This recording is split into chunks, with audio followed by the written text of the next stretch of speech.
Christmas to everyone but you. You're on the naughty list, it's true. With your lies and your...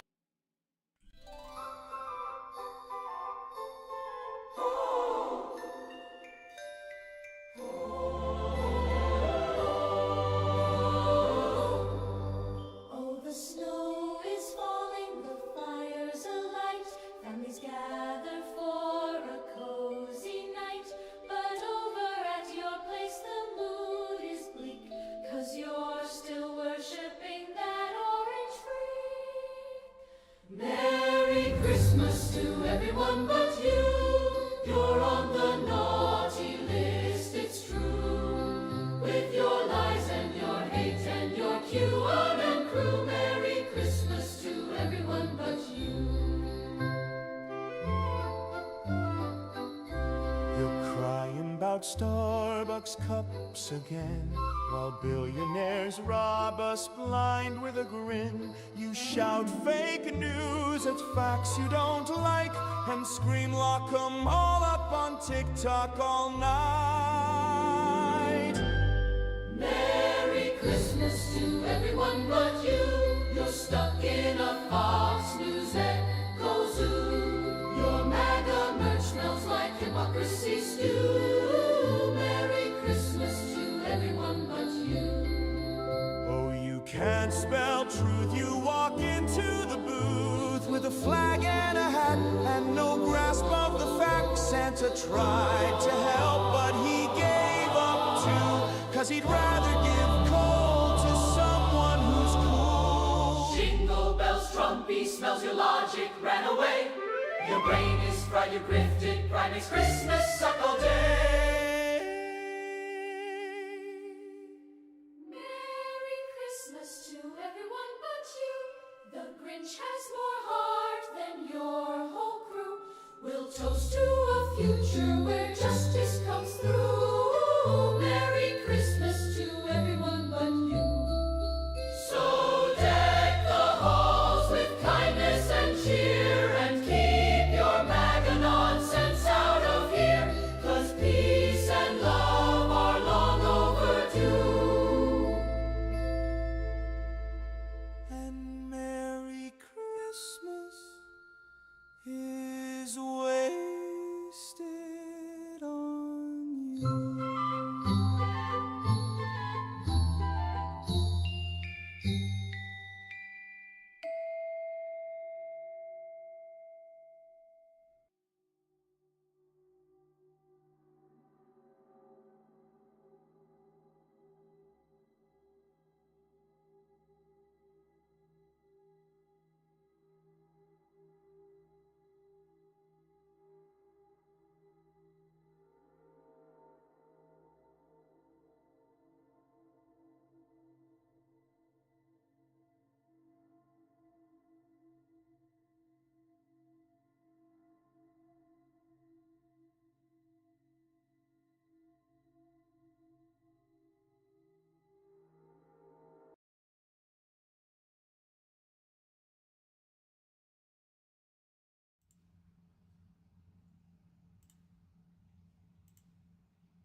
Be murdered for talking to people.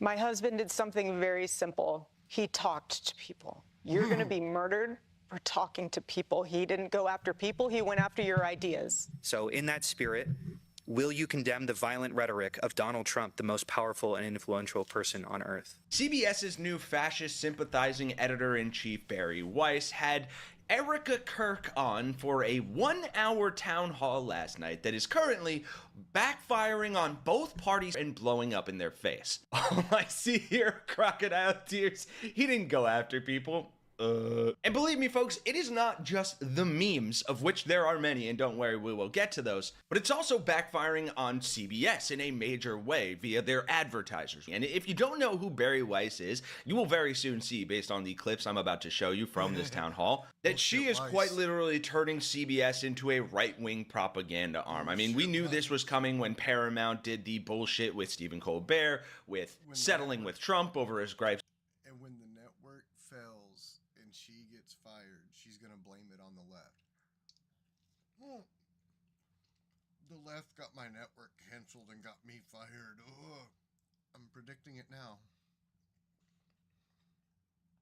It's about 60 minutes, so they've been going downhill for a while, which is unfortunate. And frankly, folks, if nothing else, I think this story is the greatest example of why you should just stop watching the mainstream media and convert to independent media like here at Really American. It's a fucking disgrace. So let's first dive in here with some of the most insane and memorable moments from the town hall and take a look at some of the reactions. I want to begin with the hours and days after your husband was murdered. Yes. You got up in his podcast studio where he broadcasted from for many hours every day. Yeah. And you said this. Right off the bat, the switch up in like looks and look, ooh, I mean, look at how she's looking at the camera. Why is she mad at me? But it just feels very performative, and for this to be the first question Barry Weiss asks, it already feels like so sycophantic. You said, you have no idea what you have just unleashed.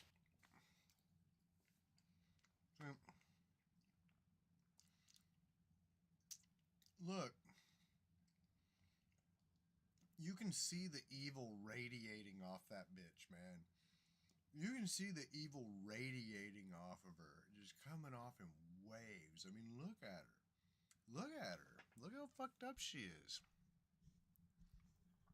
I mean, that's like some Cruella de Vil evil fucking queen shit. But the thing is you can also tell that's her default state. I bet you she beats her kids. But you can tell that's her fucking default state. If she doesn't beat them, she emotionally abuses them. I guarantee it. I guarantee you it's hell. It's hell to be under the roof with that piece of fucking shit. I'll tell you right now, the only reason Charlie Kirk was with her is because he was just like, fucking, like, okay, I'd be willing to bet $1 million that they were married because she's a gold digger and he's the only person she could find desperate enough to want to be with a cunt like her. And he was with her because he was just desperate to have any woman want to be with his ugly ass. And when I say ugly, I'm saying he's ugly on the inside and outside. Like, he was ugly on the outside because he was so ugly on the inside that it just like bled through. And then look at her. She's fucking pure evil. Like, it doesn't get more evil than that. You can't hide evil like that. That's why it shows through on her. And then Barry Weiss, bullshit Weiss, are pretending to be a journalist. Still, all these years later, still pretending to be a journalist. I mean, what she does, like, you can't even pretend. Like, you can't even make up a story to make it sound like what she does is actual journalism. All she does is she's a fluffer for right-wingers.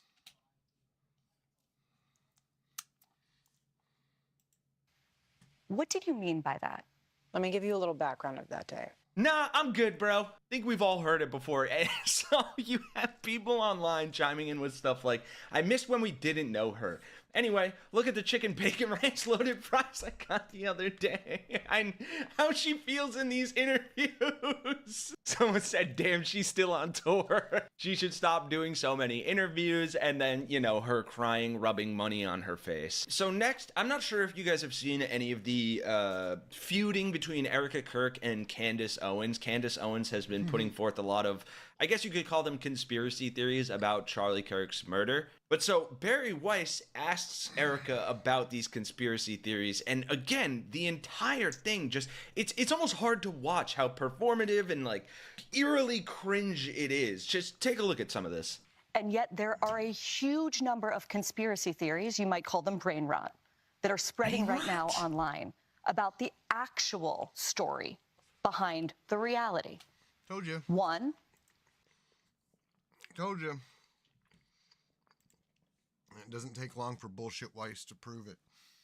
She's not a fucking journalist. She's a fluffer for right-wingers. She's fluffing Erica Kirk right now. Erica, let me set up this softball for you. Let me dog walk you through this fucking, hold your hand and walk you through this interview to try to make you not look like an evil, haggard-ass bitch.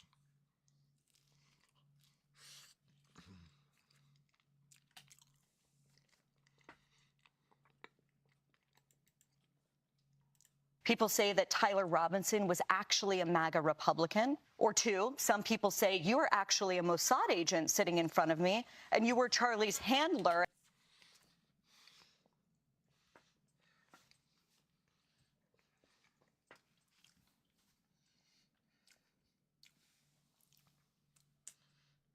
See?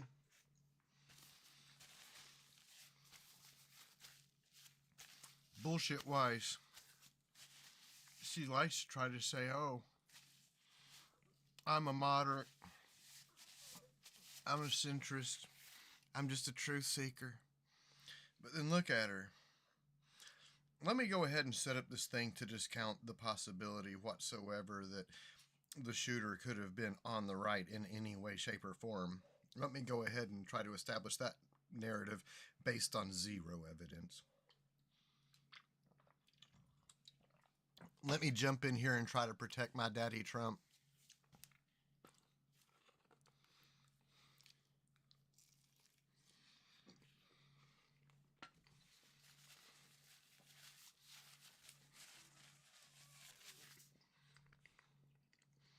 And Israel killed Charlie. Right. Other people say that a number of men in the crowd were wearing maroon T-shirts, and this signifies that his killing was an elite airborne operation, whatever that means.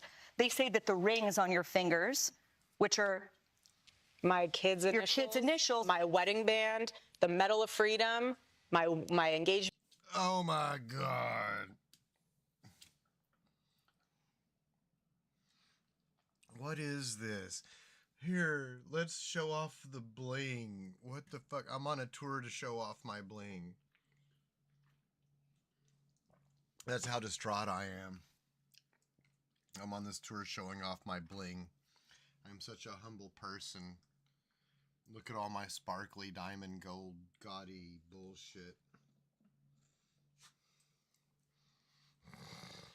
Jesus fucking Christ. Right? but apparently they symbolize some kind of secret plot. There's also a new theory that Egyptian aircraft have been tracking you. This is What crazy. is going on? Why are there so many conspiracies spreading about what seems to be a pretty open and shut case? And on that note, I found this. If Erica Kirk had a penis,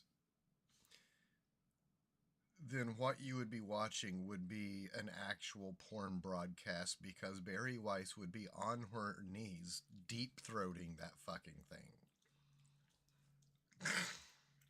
Yes, it is. Yeah, You control you- Congress you and you control control the Congress, White you House. can So of extend course it's the passwords. Republican Party's fault. Who wrote the So, sunset? transfer- Who wrote the I- subsidy hold on, sunset? Let me Sunset finish bill my back in the point, bill. please. Who Let me put that finish in my there, point, that please. provision? Who wrote the things? Who wrote the sins of the sun? Who wrote my favorite book? Who wrote this book? This book that was published by whoever, whenever. Who wrote the book? I owned you now because I just asked you who wrote this thing.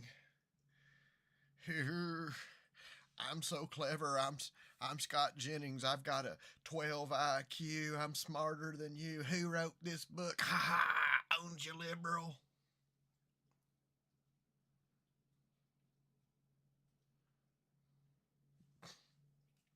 I want to go back to what Democrats Marjorie have tried Taylor to Greene pass said. it. Emma Vigeland of the Majority Report went on Abby Phillips' CNN show to go up against a panel that included far-right MAGA douche Scott Jennings. The topic of discussion was Marjorie Taylor Greene and others who are engaging in this MAGA civil war that we're seeing right now. Of this thoughts that Republicans is erupting outside the family as Congresswoman Nancy Mace becomes the latest lawmaker to publicly slam the party's leadership.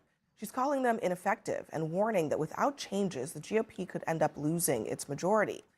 The hard truth Republicans don't want to hear, Mace wrote in the op-ed, is what she's talking about now. She says Nancy Pelosi was more effective of a speaker than any House Republican in this century. I agree with her on essentially nothing, Mace says, but she understood something that we don't. No majority is permanent. Pelosi was ruthless. She got things done. Now, so far, more than 24 House Republicans have already announced their retirement. I mean, God. Broken clock, Nancy Mace is. Broken fucking clock. I don't know what this whole thing about ruthless is supposed to mean, but while Democrats are trying to legislate, Republicans are too busy doing fucking their constant celebrity tours, their fucking speaking engagements and shit, putting on shows here and there, publicity stunts.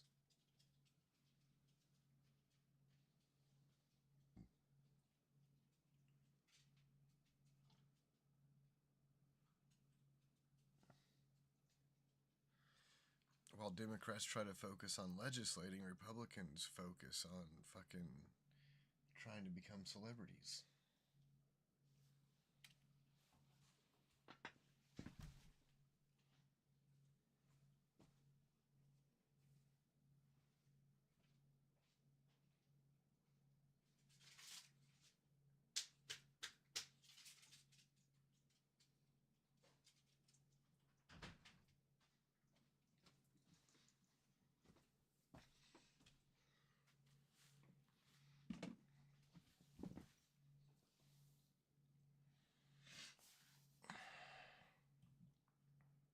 At the end of the term. But when asked about the growing exodus in the House, President Trump went on the defense. There's at least 20 is permanent. Pelosi was ruthless. She got things done. Now, so far, more than 24 House Republicans have already announced their retirement at the end of the term. But when asked about the growing exodus in the House, President Trump went on the defense. Republicans who have either said they're going to retire or not run again. Do you have any concerns about the And Democrats. Right. Also. Do you have? Why don't you mention them? How many Democrats are going to retire? How many Democrats? More than permanently nothing than any House Republican in this century. I agree with her on essentially nothing, Mace says, but she understood something that we don't. No majority is permanent. Pelosi was ruthless. She got things done. Now, so far, more than 24 House Republicans have already announced their retirement at the end of the term. But when asked about the growing exodus in the House, President Trump went on the defense. There's at least 20 House Republicans who have either said they're going to retire or not run again. Do you have any concerns about?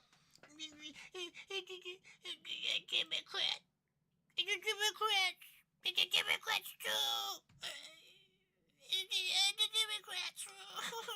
And Democrats. Right. Do you have?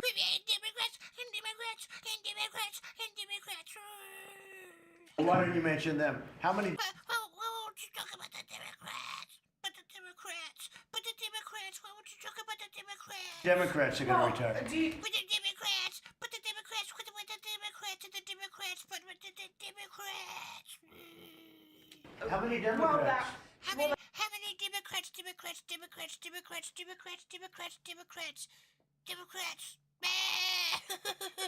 Democrats. That's what I was going to ask. Yeah, but why don't you tell me the number of Democrats? But the Democrats, why won't you talk about you're asking me questions about me and the people standing around me, but you won't talk about the Democrats. Democrats too, you tell me about... concerned about The Democrats. the narrow margins and... No, I'm not concerned. I think we're going to do well. Yikes. I have the answer for him. The number of Democrats is 18. The number of Republicans is 23.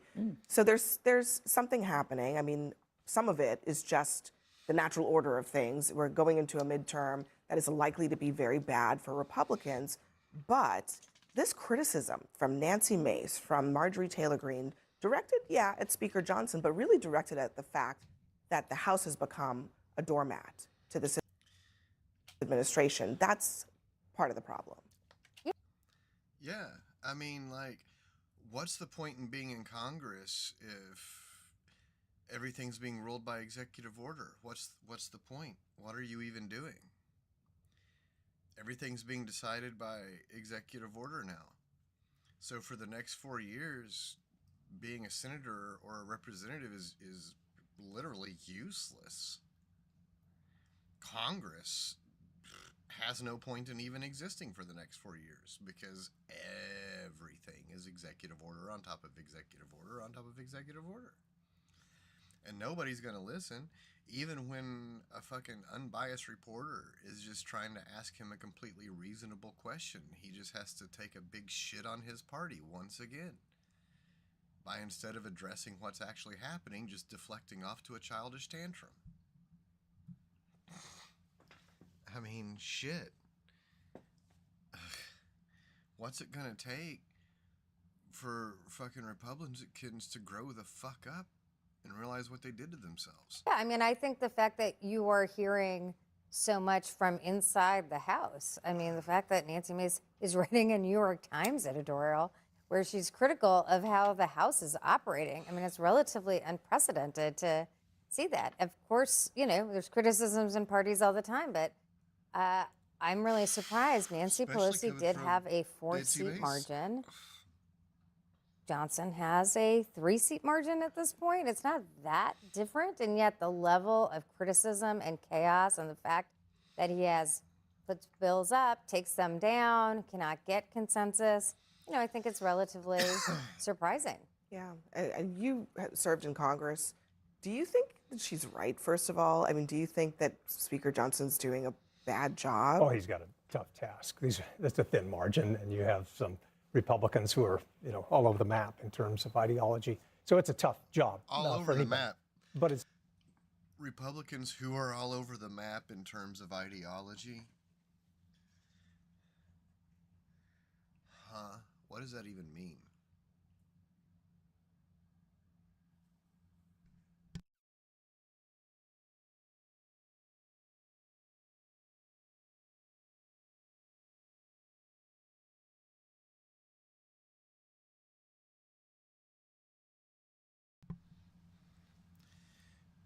All over the map in terms of ideology? Like, what do you mean? They either are or aren't racist, either are or aren't bigoted?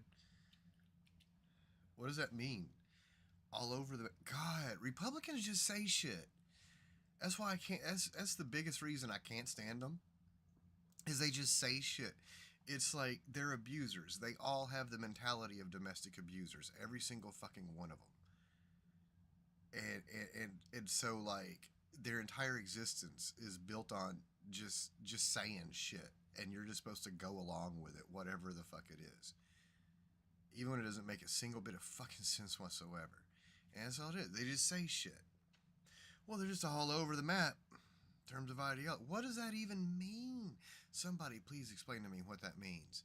That he thinks that there are Republicans who are all over the map in terms of ideology. I need to know what in the fucking world he thinks that means. It's doubly difficult when you have a president that's driving the agenda. And right now, that's an unpopular agenda. Prices are still high. You know, this adventurism with, you know, things like that are tough to defend. And then you have tariffs. And that's something that Congress, Republicans know that they should be in charge of, and they're not. And so I think they're feeling like they're out of control going into what are always difficult midterms. Whenever, you know, president is elected, his party tends to do worse. So it's a tough situation, and it's made worse by the situation they're in with the president. Marjorie Taylor Greene has also said historically that this is also about women. She says there's a lot of weak Republican men, and they're more afraid of strong Republican women. So they always try to marginalize the strong Republican women that actually want to do something and actually want to achieve. Jealousy may be part of the dynamic, she added. They're always intimidated by stronger Republican women because we mean it and we will do it and we will make them look bad. Elise Stefanik, Anna Paulina Luna, Kat Mack, Marjorie Taylor Greene. A lot of women are speaking out, and they're saying that they're not being listened to, that they're being used as sort of trophies. And look, Scott's already going into high school mode. He's already going, let me do my smug face. What are these dumb women even talking about? These silly dumb women. Who let them speak? I'm Scott Jennings. not actually. Tokens. Yeah, tokens. I could just smirk it away. See, I won. I smirked. I owned you, lib. Because I'm Scott Jennings and I smirk. Owning the libs. With my smirks. Smirking the libs. That's a pretty harsh criticism. Yeah, I mean, look, I think the president himself has a really strong track record of promoting Republican women. I mean, we've got White House Chief of Staff Susie Wiles.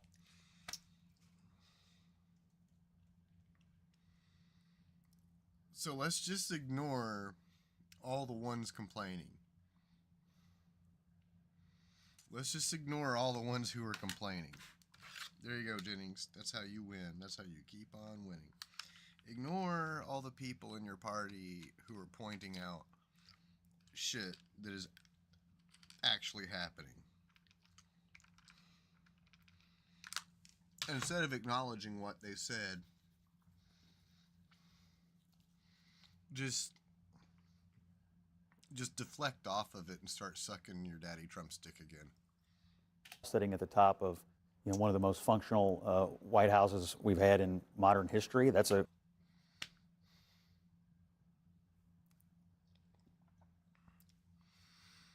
Oh my God. And a president with the largest cock ever. And he cured cancer and slayed the frost giants and made us all rich.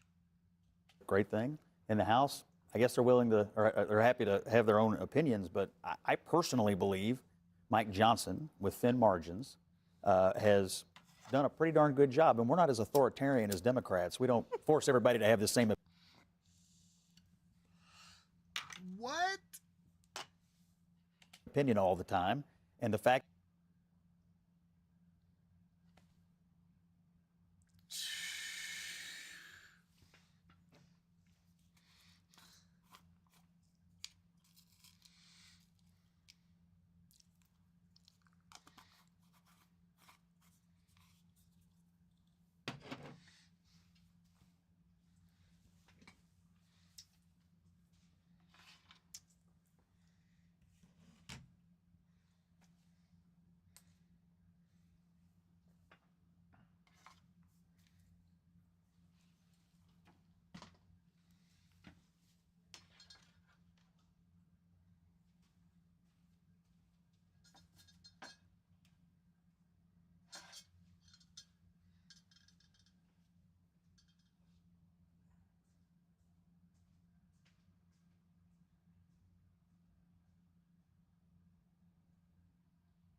is, we've got some old school Republicans, some MAGA Republicans.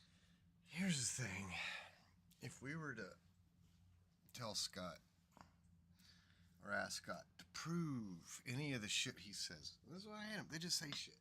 If we were to ask him to prove any of the shit he says, he'll deflect, he'll distract, he'll ramble off about some other stupid shit.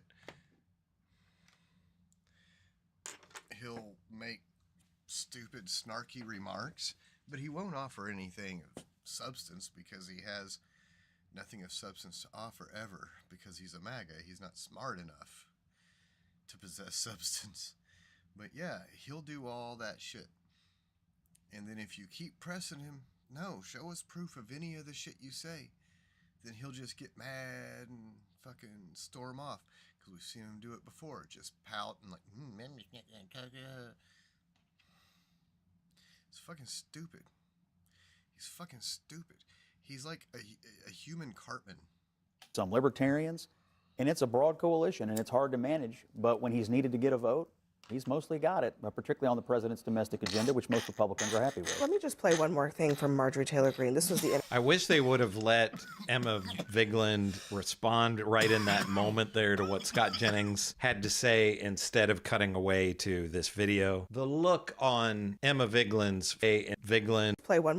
Libertarians, and it's a broad coalition, and it's hard to manage. But when he's needed to get a vote, he's mostly got it, particularly on the president's domestic agenda, which most Republicans are happy with. Let me just play one more thing from Marjorie Taylor Greene. This was the. I wish they would have let Emma Vigeland respond right in that moment there to what Scott Jennings had to say instead of cutting away to this video. The look on Emma Vigeland's face there is just perfect. And I think she is all sensible Americans, what their expression probably would be sitting across from this smug jerk, Scott Jennings, as he mugs for the camera. And when Abby Phillip reads off those quotes from Marjorie Taylor Greene talking about Trump being afraid of strong Republican women, and Scott Jennings gives that confused look that Tucker Carlson does the same thing. I don't know if Scott Jennings learned that from watching Tucker Carlson or not, but that's another one of those MAGA expressions for whatever reason. They love to give that confused look when presented with anything that slightly goes against their worldview. Interview that Trump was really upset about on 60 Minutes. But here's what she had to say about what's going on behind the scenes. Behind the scenes, do they talk differently? Yes. How? Oh, it would shock people. Well, let's shock people. Okay. I watched many of my colleagues go from making fun of him, making fun of how he talks, making fun of me constantly for supporting him, to when he won the primary in 2024, they all started, excuse my language, Leslie, kissing his ass and decided to put on a MAGA hat for the first time. Making fun of Trump behind the scenes. I think this, like as my colleague said, she is allowed to have, and all these members are allowed to have their opinion or how they feel about the president or what have you. But I will echo, this speaker has absolutely passed transformational legislation.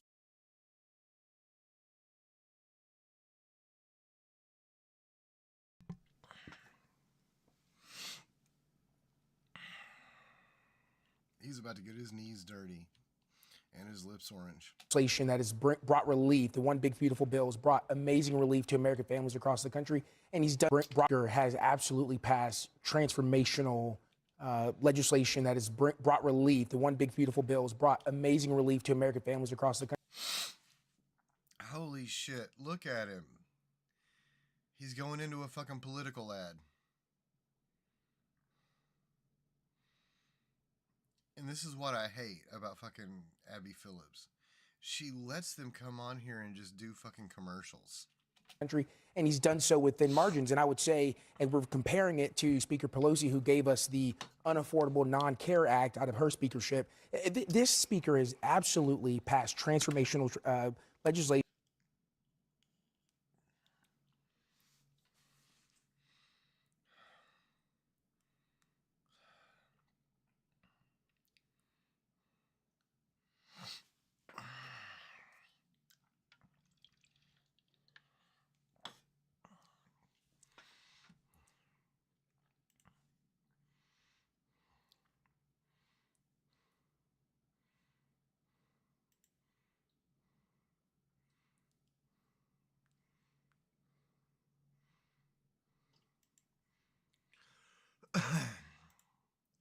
I have really good work from CNN to show you. I'm often very critical of CNN or other corporate media networks, but I've got to tell you, John Berman interviewed Republican Senator Tom Cotton about the bombing of these alleged drug boats off the coast of South and Central America. Tom Cotton, I don't think expected to be confronted like this, and John Berman was really prepared. I'm just going to play it, and then I'll sort of jump in and give you my thoughts as we go. This is really good stuff. Let me ask you this specific question. Would it be legal for police in Arkansas to kill suspected drug dealers on a boat in an overturned lake? Well, John, let me go back to the premise of your question. The Washington Post reported that Pete Hegseth had given an Well, let me deflect from your question and just like run off on this tangent over on this other thing instead of answering what you said, and hopefully I will babble enough for us both to forget what you actually asked me. unlawful order of no quarter or... Notice, so first thing is, Cotton actually wants to focus only on reporting and not on the facts of what happened. No one left alive or kill them all. Pete Hegseth denied that last week, and it didn't deny that there was a second strike. Mitch Bradley and Dan Cain both flatly... I deny that I'm a white man.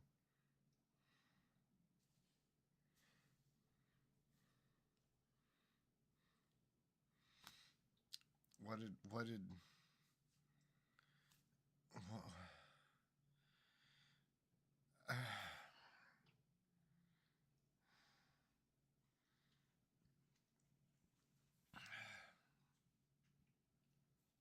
guilty people always deny shit.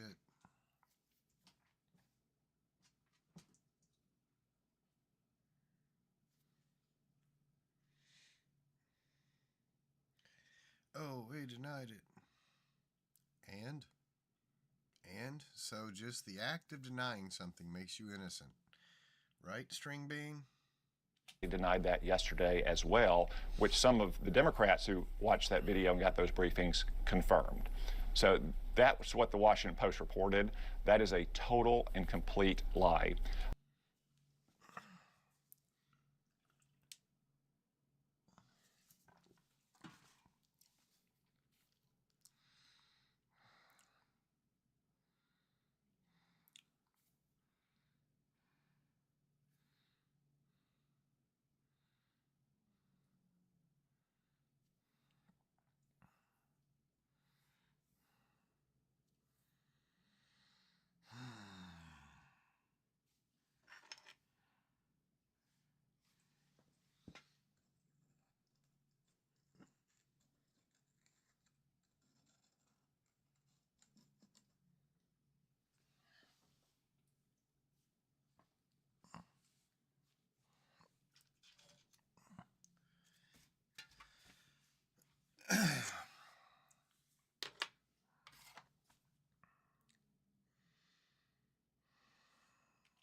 I just respectfully disagree with my Democratic friends. No, we would never be able to do this with suspected drug dealers in the United States. No, we would never be able to do this with suspected drug dealers in the United States. It starts to raise questions of what are the legal bases for engagement off the coast of Venezuela. Cotton knows it's a problem, so he doesn't want to acknowledge it. The problem they have is not with the second strike, it's with the first strike and every other strike on these boats. They think the entire operation is not well-founded. I just disagree with them. I think with the analogy... Okay. And I disagree with you. Do I win now? The fuck?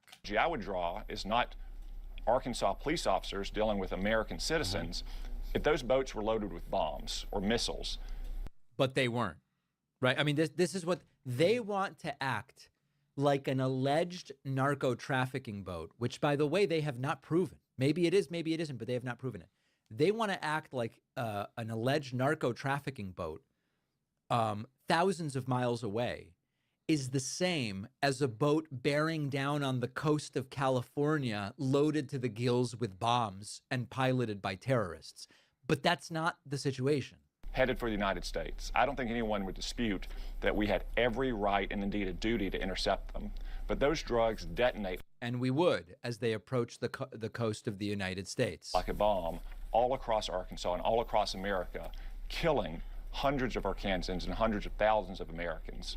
Our government has a duty to protect our communities from those drugs. Senator, That's exactly what we're trying to do. Can I just take this in pieces? Notice that he took 90 seconds not to answer the question. And we first answer my question, would it be legal for police in Arkansas to kill suspected drug dealers in an overturned boat in a lake in Arkansas? Just answer that, and then I will address your question on the other thing.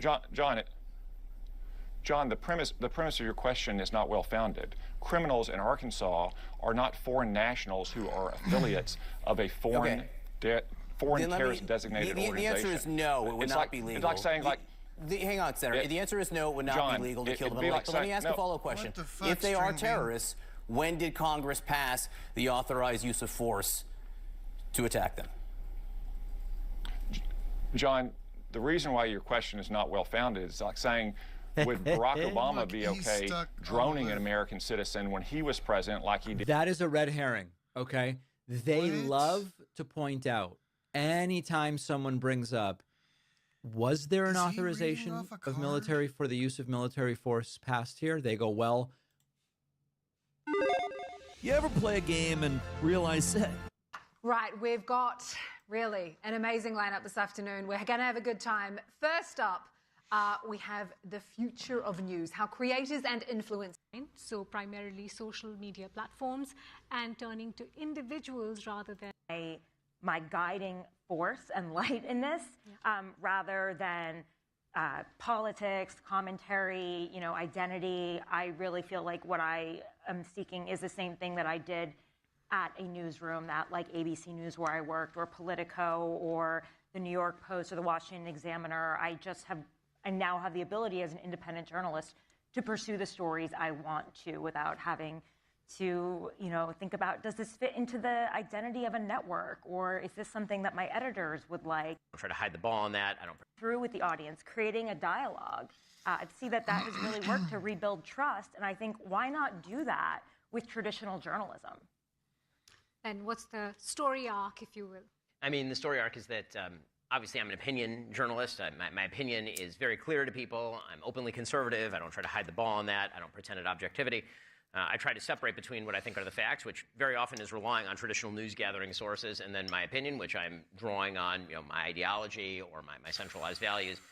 I've been doing this for quite a long time. I started writing a syndicated column when I was 17. The Daily Wire launched about a decade ago in my co-founder Jeremy Boring's pool house with a couple of podcasts. Obviously, my podcast grew to be quite large. Our company currently does $200 million a year in revenue and is quite a large conservative media company with a reportorial contingent. We have some investigative reporters. We have a White House reporter, but remains a largely opinion-based outlet. And so our audience understands who we are, and because of that, they know that we're not hiding the ball. We're not trying to lie about.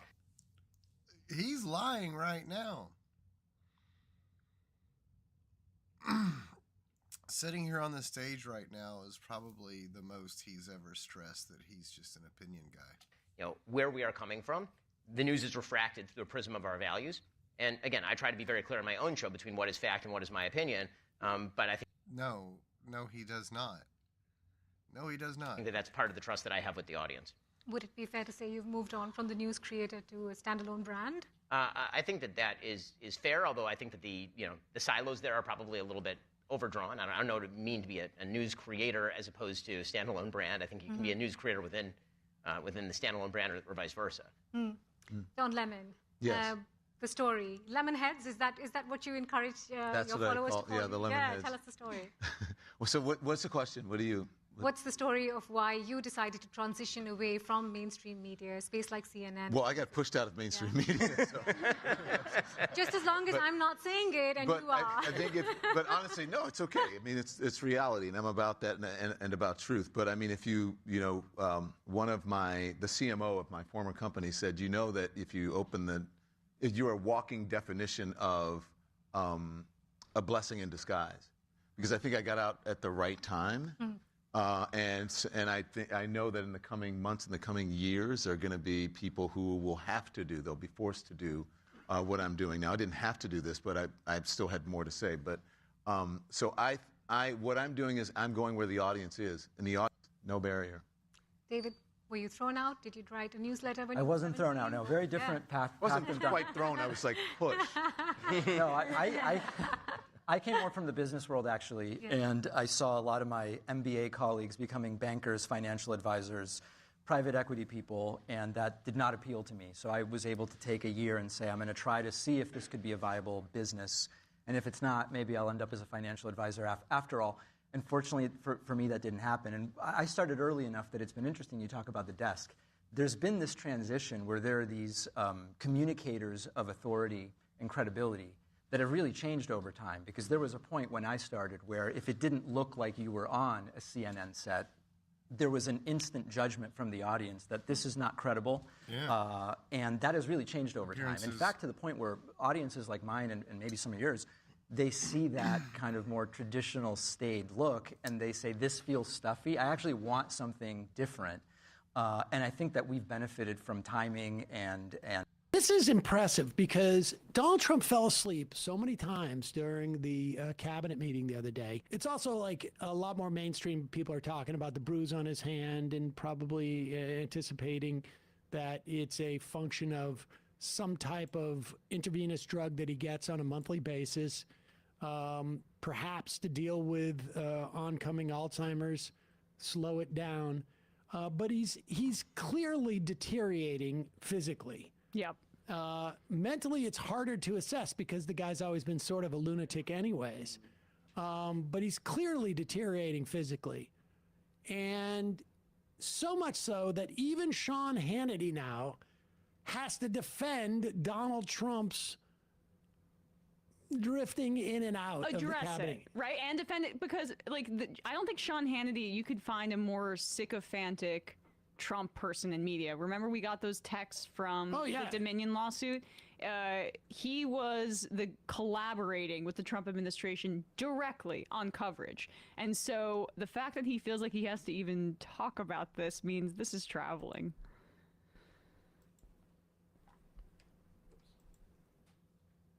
You know, they said, oh, the president's slowing down. Okay, I have known Donald Trump for 30 years. In this term, recently, I have talked to him at every hour of the 24-hour day, from 12 midnight to 2 in the I don't morning, 3 in the understand why morning, Hannity 6 in the has morning, guests. and he's almost always awake. Sean, no, pause it for 1 second. Scott? Pause it for 1 second. Let's just take this at face value. The president is not sleeping at all. Yeah. It's not important. Wait a second. I'm up every night. He's not like you. I'm focusing on the crisis. They just, it's sad, bro, because they just say shit. They just say shit. It doesn't even make any sense. They just say shit. They won't even try to make sense. They just say shit.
Let's see.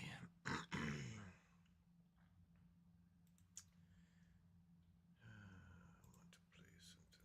but what do I play?